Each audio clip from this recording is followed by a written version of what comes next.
Welcome to the Conflation Station, a place where anything is possible.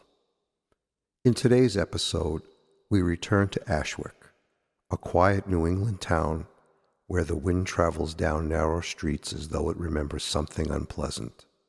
A town where the church bells ring exactly on the hour and where respectable citizens nod politely as they walk past each other on Main Street and guardedly keep their suspicions and secrets to themselves.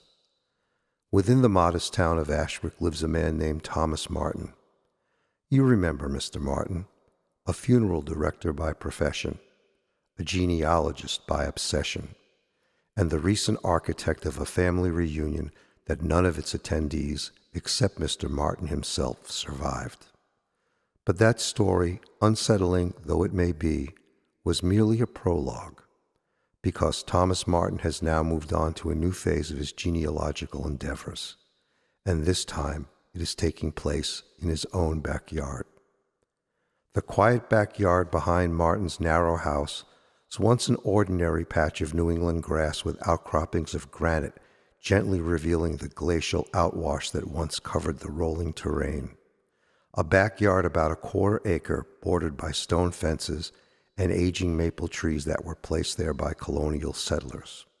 For years, Mr. Martin, preoccupied with researching the details of his family history, neglected the yard, which, during the time he lived there, had become quite overgrown, with oriental bittersweet creeping upward to gain a stranglehold on anything that grew from the earth. However, one early spring morning things changed.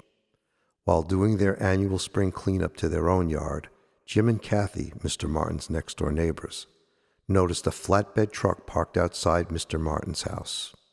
It carried slabs of granite. Even at a distance, the slabs were unmistakable as headstones, such as those found in any graveyard. They watched Mr. Martin, who, with astonishing patience and great care, directed the placement of each slab. They watched as Mr. Martin instructed the workers to lay the slabs out in an exacting symmetrical pattern stretching across the yard, 37 markers in all. From their yard, Jim and Kathy could see that each stone bore a name, and upon closer inspection, they could see that beneath each name appeared a single date, a date of death. There were no birth dates, no epitaphs, no sentimental phrases about beloved mothers or cherished brothers, just the name and the day the person's life ended. To the casual observer, the yard might have appeared to be a small private cemetery, but an experienced gravedigger would quickly have noticed something peculiar.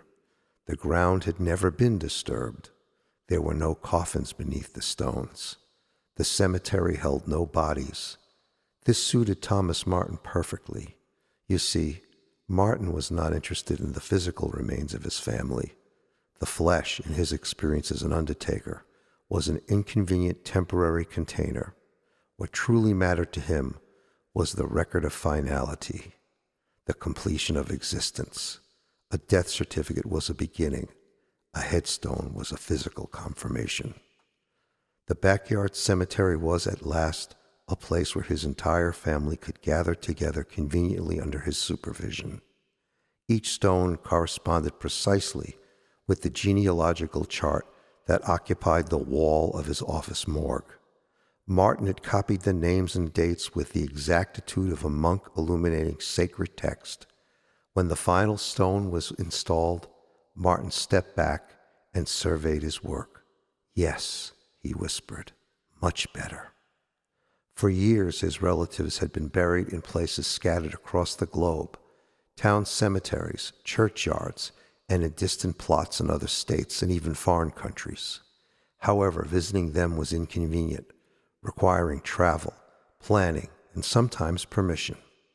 Now they were all assembled here in his own backyard, his grandmothers, his grandfathers, his great aunts and uncles. There were even headstones for the 5 recently deceased family members whom Martin brought to their demise by poisoning them this past Thanksgiving. The headstone stood upright in polished granite beneath the open sky.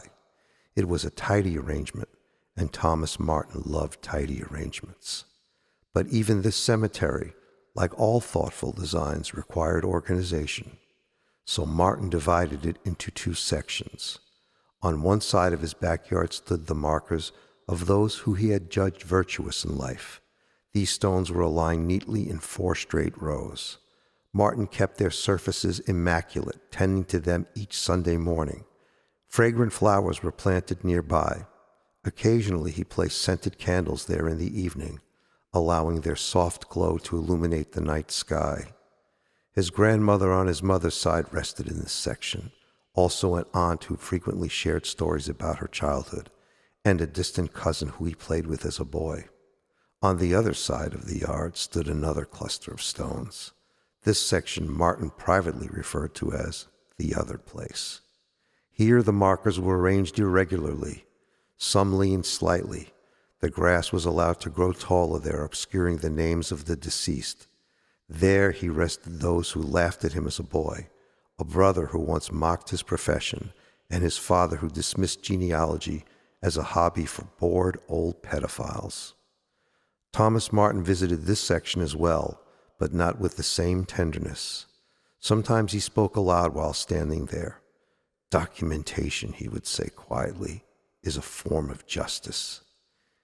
In his cemetery, Martin created 2 resting places for his family, one for those he believed had ascended to heaven, and the other for those he prayed would go to hell. And now it is time for us to take a brief respite and listen to an intermezzo conceived by world-renowned composer E. Dudek, after which the saga of Thomas Martin will resume.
At first, his neighbors assumed the cemetery was merely an eccentric memorial garden. Small towns learned to tolerate such peculiarities. But over time, they began to notice something stranger. Every year, on certain dates, Thomas Martin held celebrations there. Not birthday parties, but anniversaries of death. Other than Martin himself, no living souls attended. On the morning of each anniversary date, he placed a wreath at the base of the stone of the family member being celebrated. He prepared a family cookout on a grill set near the center of the yard. There were hamburgers, hot dogs, and even cake enough to feed a gathering of 37 persons. He put out various lawn games, including cornhole accessories, a badminton set, and laid out a croquet court so that any number of people could play. And lastly, he arranged folding chairs around the headstone of the guest of honor. Martin would then take his place among the empty chairs, raising a glass of cider to offer a toast. "To the anniversary of the completion of your earthly record," he would say. Then he would eat his meal slowly, occasionally nodding as though participating in a conversation. To passerbys, it appeared that Thomas Martin was hosting a party attended exclusively by the dead, which morbidly he was. As months passed, Martin began walking the cemetery each evening like a caretaker conducting rounds. He spoke to the stones with increasing familiarity. "Mother, the weather has turned cold. Father, your brother will be joining us soon. Dear Margaret," he would say to his sister's marker, "your anniversary approaches." Sometimes he brought music, sometimes he lit candles, and sometimes nothing more than silence. But after a while, something unusual began happening in the yard. Perhaps it was the wind, perhaps the imagination of a man, an undertaker, a genealogist who spent too many hours cataloging records of the deceased, or perhaps it was something else. Late at night, when Martin walked between the rows, he sometimes felt as though the stones had shifted slightly, not visibly, but subtly, as though their arrangement was slowly changing by the nature of his observing them. The virtuous sections seemed closer together. The other sections seemed darker somehow. He began to hear murmuring, not voices exactly, more like vespers carrying faint suggestions of conversation beneath the earth, which even to him felt surreal. Still, Martin felt increasingly satisfied. The cemetery he created was working. His family had never been so close, never so orderly, never so complete. But there still remained one unfinished matter. At the far corner of the yard stood a single stone. At Martin's direction, it had been placed deliberately beneath the shadow of an old maple tree whose branches twisted into shapes that resembled grasping fingers. Unlike the other headstones, this stone bore no name, no date, nothing at all, just a smooth, waiting surface. Thomas Martin visited it every evening. He would stand before the blank granite and contemplate his quiet promise. One day, he murmured, one day this record too will be closed. He imagined that future moment with a curious serenity. The chisel striking stone, his name appearing, the final date inscribed beneath it, Thomas Martin, and the date of his demise. When that day arrived, his genealogical tree would at last be finished, every branch sealed, every life accounted for, every death properly documented. The entire family together, one place, one cemetery, one completed record. But there is an odd characteristic about carefully constructed worlds such as this one, especially the ones created by men who believe themselves to be their sole architects. Sometimes those worlds begin to behave independently. On the date of the first anniversary of the cemetery, after devoting many hours in his office expanding his family tree, Martin left to take his usual late-night walk in his yard. The wind was stirring the grass between the headstones just as it did on the day he first created the graveyard. When he reached the unmarked headstone under the maple tree at the rear of the yard, he paused for a moment of reflection and stood beside it. He felt anxious and uneasy. He pointed his flashlight at the headstone and revealed the unfathomable to him. The stone was no longer blank. There, etched faintly but unmistakably into the granite, was his name. His name, Thomas Martin. He felt a chill pass through him. "That's impossible," he whispered to himself. "I have not ordered the engraving of this stone." And while by design he had reserved that headstone for himself and knew it would be his symbolic final resting place, he was not prepared for this moment of revelation. He shined his flashlight again, and upon further inspection, the headstone also revealed the date of his death. Etched in stone beneath his name was the very day he established the graveyard, precisely 1 year ago to the day. "How can this be possible?" he cried out.